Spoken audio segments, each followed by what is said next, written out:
আমি একজন গৃহিণী। আমার বিয়ে হয়েছে 10 বছর, রানিং 2টা বাচ্চা আছে। আমার স্বামীর অবহেলা এবং তার পরকীয়ার জন্য আজকে আমাদের ডিভোর্স হয়েছে। নারী যতদিন চুপ থাকবে ততদিন ভালো। মুখ খুললেই নারী ভালো না। সারাদিন খুব পরিশ্রম করি আমি আমার সংসারে, শরীর খুব ক্লান্ত থাকে।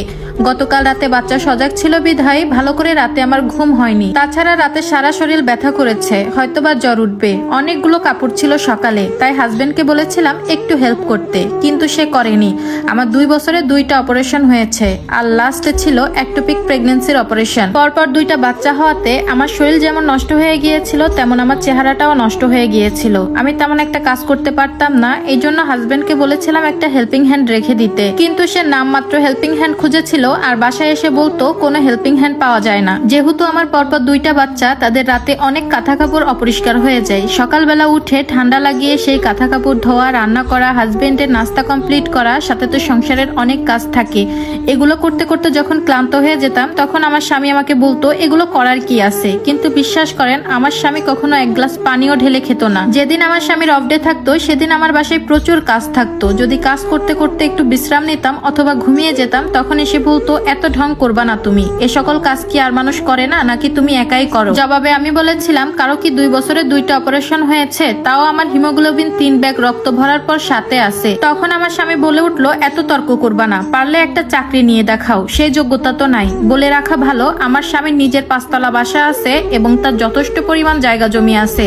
তার মা বোনের বেলায় সবকিছুই হয়, তাতে কোনো সমস্যা নেই, কিন্তু আমার বেলায় সবকিছু ফুরিয়ে যায়। এর মধ্যে ডিসেম্বর মাসে আমি আমার বাচ্চাদের নিয়ে ভাসুর আর শ্বশুর বাড়িতে ঘুরতে যাই। এই সুযোগে আমার স্বামী একটা মেয়ের সাথে কথা বলতো। বাসায় আসার পরও সেই মেয়ের সাথে লুকিয়ে লুকিয়ে কথা বলতো। একদিন রাতে আমি আমার বাচ্চাদের নিয়ে ঘুমিয়ে আছি, আমি আমার স্বামীকে দেখলাম রুম থেকে উঠে বেলকনিতে যে একটা সিগারেট নিয়ে সেই মেয়ের সাথে কথা বলতেছে।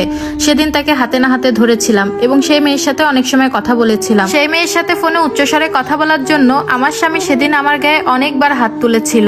আর এটা যে কত কষ্টের আমি সেটা কিভাবে বুঝাবো। না পারতাম শ্বশুর বাড়ির কারো কাছে বিচার দিতে, না পারতাম বাবার বাড়ির কারো সাথে 2টা মন খুলে কথা বলতে, কারণ বিয়েটা আমরা 2জন পছন্দ মতোই করেছিলাম। সংসার জীবনে দিন দিন আমি মানসিক রোগী হয়ে যাচ্ছি। অফিস শেষে যখন আমার স্বামী বাসায় আসে, সারাদিন মোবাইল দেখে, আমি কিছু বললেও শুনে না, আর সময় তো আমার জন্য নেই। এরপরও চেয়েছিলাম আমার স্বামীর সাথে সুন্দর মতো সংসারটা কাটাতে, কিন্তু আর পারলাম না। এভাবে 2 মাস যেতে না যেতে সেই মেয়ের সাথে আমার স্বামী গভীর সম্পর্কে চলে যায়। রাত করে বাসায় ফিরতো, প্রায় বাসায় এসে আমাকে মারধর করতো। আমার 2টা বাচ্চার দিক কখনো খেয়াল রাখতো না, এমনকি ফিরেও তাকাতো না। এক প্রকার মানসিক রোগী হয়ে গিয়েছিলাম। বাধ্য হয়ে আমার স্বামীকে ডিভোর্স দিয়ে 1 মাস আগে বাবার বাড়িতে এসেছি। আমার স্বামীর কাছ থেকে কাবিনের 1 টাকাও নেইনি। আর আমার বাবা মার কথা কি বলবো, আমার মুখ দেখে আর তাদের নাতি নাতনির মুখ দেখে আমাকে আর ফেলে দিতে পারিনি, আপন করে নিয়েছে। কিন্তু অবাক করা বিষয় হচ্ছে, গত 3 দিন হলো আমার স্বামী আমাকে একটানা ফোন দিচ্ছে, মেসেজ দিচ্ছে, বন্ধু বান্ধবদের দিয়ে আমাকে বারবার কল দেওয়াচ্ছে।